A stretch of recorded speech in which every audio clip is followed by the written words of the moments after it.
नमस्कार सभी को, आप सुन रहे हैं रेडियो पंजाब 90.0 और स्वागत है आपका अपने प्रोग्राम याद आता क्लासरूम में। और मैं हूं आपका आरजे कन्वर। और आज हमारे साथ जो जुड़े हैं वो हैं जतिन और चारू, जो कि 25 पास आउट हैं। और इनसे हम जानेंगे इनकी जर्नी कैसे रही चंडीगढ़ यूनिवर्सिटी में, कैसे इन्होंने फर्स्ट डे से लेके अब तक प्रोफेशनल लाइफ तक कौन कौन सी ऐसी चीज़ें हैं जो फेस करी अपनी ज़िंदगी में, जो हमारे जो लिसनर्स हैं, जो हमारे स्टूडेंट्स हैं आने वाले, जो फॉरेंसिक डिपार्टमेंट में जाना चाहते हैं, वो उन चीज़ों से सीख के आगे बढ़ेंगे अपनी लाइफ में। सो सबसे पहले बहुत बहुत स्वागत है मैम आपका।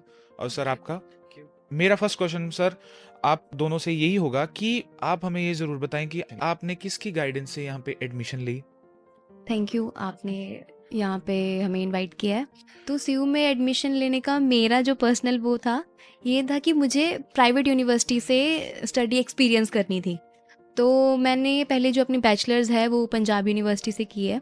और मतलब ये था कि फॉरेंसिक साइंस जो कोर्स है, मुझे एमएससी फॉरेंसिक साइंस करना था। तो मैं एक मेरा ये भी रीज़न था कि मुझे प्राइवेट यूनिवर्सिटी से एक्सपीरियंस करनी है, क्योंकि वो अलग ही एक होता है। जो प्राइवेट यूनिवर्सिटी की एक ऑरा होती है वो अलग ही होती है। ओके। हाँ जी। और सर आपका? मैंने बीएससी बायोटेक्नोलॉजी की थी चंडीगढ़ से। तो मेरे को चेंज करनी थी फील्ड। ओके। ऐसे इस लाइक कि बीएससी बायोटेक्नोलॉजी में मेरे को स्कोप नहीं लगा, इसलिए मेरे को चेंज करनी थी। तो मैंने सोचा forensic science is the best for go to the digital forensic field. मेरे को कंप्यूटर के साथ करनी थी। मेरा रियलिटी ये था कि मेरे को कंप्यूटर की तरफ जाना है, फोरेंसिक्स में भी डिजिटल फोरेंसिक्स की तरफ जाना है। ओके। तो सीयू में एक ऑप्शन था मेरे पास बीएससी बायोटेक से, बिल्कुल नॉन कंप्यूटर फील्ड बोल दे उनको, तो उसके बाद सीधा एमएससी फोरेंसिक्स में जंप करना। तो मेरे को वो ऑप्शन प्रोवाइड किया सीयू ने, और मेरे को अच्छे से उन्होंने गाइड किया उस चीज़ के लिए। तो इसलिए मैं सीयू में आया। ओके। आपसे नेक्स्ट क्वेश्चन ये रहेगा आपकी, फर्स्ट डे जब हम आते हैं तो अननोन होते हैं सारे हमारे लिए, हम किसी को नहीं जानते, कौन हमारे साथ बैठा है हमें वो भी नहीं पता। तो मैं आपसे ये जानना चाहता हूँ कि फर्स्ट डे आपका मतलब पहले दिन आपका कोई ऐसा दोस्त, जो सबसे पहला दोस्त आपको लगता है कि यूनिवर्सिटी में मेरा बना, वो कौन था? हाँ जी। फर्स्ट डे तो देखो, आपने जैसे बोला अननोन होते हैं सभी, वही इंट्रोडक्शन होता है, आप नाम वगैरह, कौन सी यूनिवर्सिटी से हो, पहले क्या किया है ना, इसी से ही फैमिलियर होते हैं। अच्छा, आपने भी पहले ये कोर्स किया है। जो मेरी फर्स्ट डे पे मेरी सबसे पहले बात हुई थी, वो क्लास की सबसे टॉकेटिव लड़की थी। जी। और एंड में आके मतलब इतनी हमें लगा था कि फर्स्ट से लास्ट तक हम साथ में रहेंगे, बट ऐसा नहीं हुआ। एंड में जो है मतलब सब चेंज हो जाते हैं दोस्त वगैरह। तो फर्स्ट में तो यही होता है कि ओरिएंटेशन वीक होता है हमारा, तो उसमें सारा इंट्रोडक्शन कराया जाता है, वही अननोन पीपल हैं सारे, एक दूसरे से इंट्रो करते हैं। तो पहले दिन तो ऐसा लगता है कि पूरा बड़ा ग्रुप बनेगा, बढ़िया फ्रेंड्स बनेंगे, बट एंड में वही 2-3 रह जाते हैं। ओके। और सर आपका? मेरा फर्स्ट डे जो बना था दोस्त, वो हिमांशु था और दूसरा था शुभम सागर। ओके। तो हम तीनों की जोड़ी थी, हम तीनों आपस में घूमते थे फर्स्ट ईयर तक। ओके। सेकेंड ईयर आते आते वो भी चले गए अलग अलग अपनी अपनी जगह पे। तो वही चलता है कि पहले जो ग्रुप होता है वो लास्ट तक रहे, ऐसा पॉसिबल तो नहीं है। जो बनते हैं बिगड़ते हैं, ऐसा ही चलता रहता है। मतलब ये लाइफ का एक पार्ट है पार्ट होता है। कि कभी आपके दोस्त भी बनते हैं, तो कभी कभी हो जाता है कि वो अपने अपनी लाइफ में इतने बिजी हो जाते हैं कि आपसे दूर हो जाते हैं, कम्युनिकेट नहीं हो पाता है ना। क्योंकि जब हम दोस्ती भी रखते हैं तो कम्युनिकेशन होना भी बहुत ज़रूरी होता है ना। सो ये चीज़ होती है। मैं आपसे ये भी पूछना चाहता हूँ इसके बाद कि जब आप पढ़ाई कर रहे थे तब कोई ऐसा टीचर जो आपको लगता है कि जिसने हमें बहुत गाइड किया है, और जिसकी गाइडेंस की वजह से आपको बहुत हेल्प मिली आपकी कोई टास्क करने में, क्योंकि आप फॉरेंसिक की पढ़ाई कर रहे हो तो गाइडेंस हर चीज़ में ज़रूरी होती है, चाहे वो किसी फील्ड में हो, तो स्पेशली फॉरेंसिक में, तो ऐसा कोई टीचर है? वैसे हमारे जो डिपार्टमेंट के सारे टीचर्स हैं वो सारे हेल्पफुल थे। किसी से भी पूछो, जैसा होता है कि अपने सुपरवाइज़र से पूछना है, नहीं, किसी से भी पूछो, सारे हेल्पफुल थे, गाइड किया है, रिसर्च पेपर्स को लेके, रिव्यू पेपर्स को लेके सबने गाइड किया है। बट अगर मैं ऐसे नेम ही लेना चाहूँ तो हमारे एक शिवम सर थे, डॉक्टर शिवम सर, और बाकी डॉक्टर प्रियंका मैम हैं, डॉक्टर साक्षी मैम है, इन सब ने हमें बहुत अच्छे से गाइड किया है लाइफ के रिगार्डिंग। Okay. और बाकी हमारे एचओडी सर हैं, उन्होंने तो मतलब कि कोई भी प्रॉब्लम हो, बेटा मेरे कैबिन में आ जाना, कोई प्रॉब्लम नहीं, मतलब कि हर चीज़ का सॉल्यूशन उनके पास होता था। और सर आपका? मेरा तो बेसिकली बहुत डिफरेंट था कि मैं शुरू से ही डिजिटल फोरेंसिक की तरफ था। तो मेरे को गाइड जो किया, मेरे को वैभव सर ने किया। सिंपल सा, एचओडी सर ने बहुत हेल्प की मेरी इंटर्नशिप्स के लिए, मेरे को जो चाहिए था रिव्यू और रिसर्च पेपर के लिए भी सब लोग थे साथ में, कि सब मेरे को गाइड कर रहे थे कैसे करना है कैसे नहीं। बस ऐसा ही चला। ओके। मैम मेरा अगला क्वेश्चन आपसे ये रहेगा, अब हमने सीयू की बात करी, हमने जाना आपसे कि गाइडेंस किसकी गाइडेंस से आप यहाँ आए, कैसा फर्स्ट डे, मतलब कौन दोस्त बना आपका, है ना? ये सारी चीज़ें हमने जानी। सो अब हम बात करेंगे थोड़ा सा प्रोफेशनल लाइफ पे।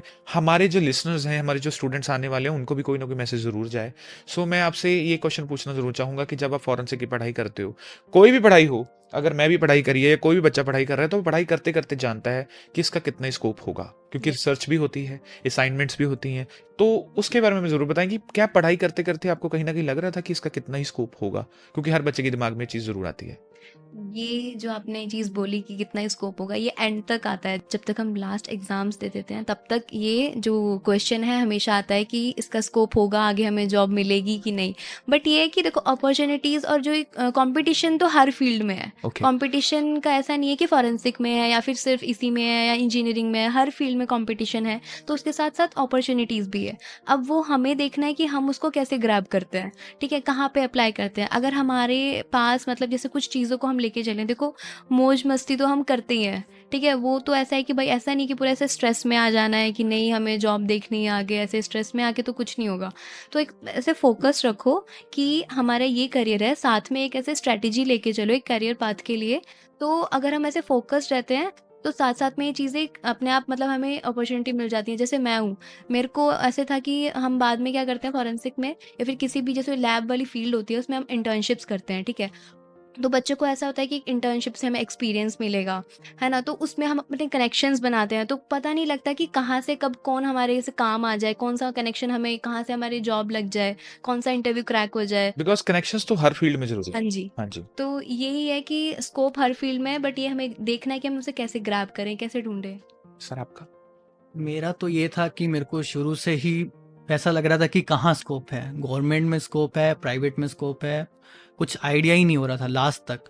तो मैंने लास्ट में एक इंटर्नशिप की CFL पंचकूला में। तो वहाँ जाके पता लगा कि कैसे प्रोसीजर होता है, कैसे टूल्स यूज़ होते हैं डिजिटल फोरेंसिक्स में। वहाँ मैंने 2 इंटरव्यू दिए, तो एक में सिलेक्ट हुआ, दोनों में सिलेक्ट हुआ था। एक तो मैंने छोड़ दिया, एक था शियाटेक प्राइवेट लिमिटेड, वहाँ मेरे को जॉब मिली। वो काम करते हैं कि इनकम टैक्स की सर्चिस में, थर्ड पार्टी हैं वो, इनकम टैक्स की सर्चिस में भेजते हैं। वहाँ मेरा काम होता है कि एविडेंस को कलेक्ट करना, डिजिटल एविडेंस से डाटा रिट्रीव करना, रिलेटेड डाटा रिकवरी, वो सब। तो ऐसा ही होता है कि लास्ट तक आप सोचते हो बट आपकी स्किल्स मैटर करती हैं। ओके। स्किल्स ही हैं जो आपको एक जॉब दिला सकती है या नहीं दिला सकती। सर आपने बहुत अच्छी बात बताई कि स्किल्स बहुत ज़रूरी हैं। सो पढ़ाई करते टाइम ऐसी कौन सी स्किल्स जो आपको लगता है कि आपने पढ़ाई के साथ साथ डेवलप करी हैं, जो मेरी पढ़ाई के लिए बहुत ज़रूरी थी, और आपको लगता है कि बाद में जब आप जॉब कर रहे हो तब भी आपको जॉब लेने में या कोई भी मतलब इन द सेंस की अपॉर्चुनिटी को ग्रैब करने में हेल्प करी, तो ऐसी कौन सी स्किल्स थी जो आपको लगता है? सबसे पहले तो एक सॉफ्ट स्किल्स के नाम पे आपको पेशेंस होना बहुत जरूरी है। बिल्कुल। एक ऑब्जर्विंग पावर।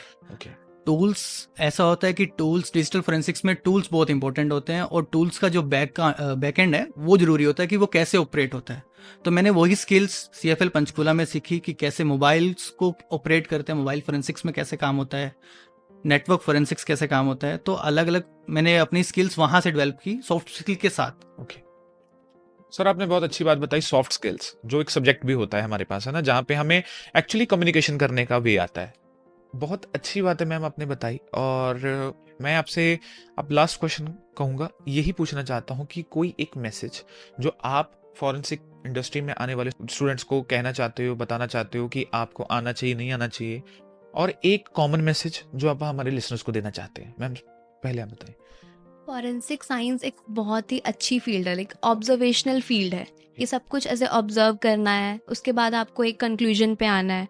हमारा जो फॉरेंसिक में वर्क होता है वो होता है प्रॉपर लैब का, ठीक है, टेस्टिंग का वर्क होता है, फैक्ट का। फैक्ट्स का वर्क होता है, रिपोर्ट्स का वर्क होता है। जो हमारी रिपोर्ट्स हैं वो आगे कोर्ट में प्रेजेंट की जाती है। तो उसमें भी एक अलग ही वो है कि हम उस चीज़ से निकाल रहे हैं। हमारे पास जो एविडेंस आया ना फॉरेंसिक की, जो बेस्ट बात है वो है कि हमारे पास जो एविडेंस है वो लिमिटेड एविडेंस है। अब उस लिमिटेड एविडेंस से हमें अपना एनालिसिस करनी है, ठीक है, उसकी रिपोर्ट बनानी है और कोर्ट में प्रेजेंट करानी है कि जी ये इसमें प्रेजेंट है या नहीं है।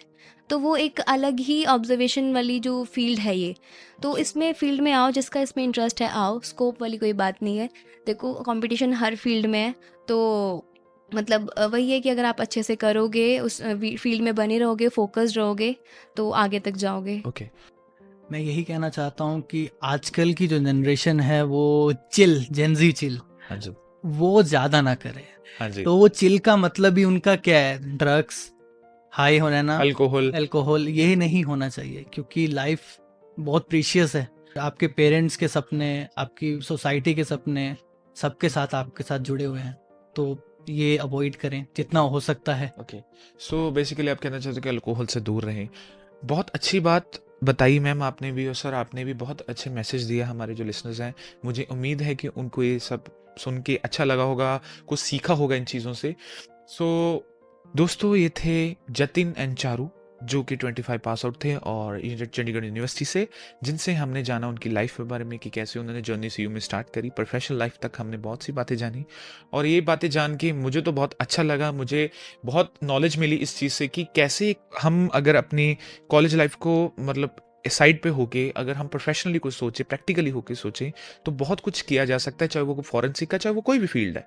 सो बहुत अच्छा लगा मैम और सर आपसे मिलके, आपसे बातें करके। ऐसे ही और मज़ेदार किस्से, कहानियाँ और ऐसे ही और नॉलेज वाली बातें हम आपसे शेयर करते रहेंगे। आप सुनते रहिए आपका अपना प्रोग्राम याददान क्लासरूम। मैं हूँ आपका अपना आरजे कन्वर, यहीं आपसे इजाज़त लेता हूँ। कीप लिसनिंग रेडियो पंजाब 90.2, टशन पंजाबी, जशन पंजाबी।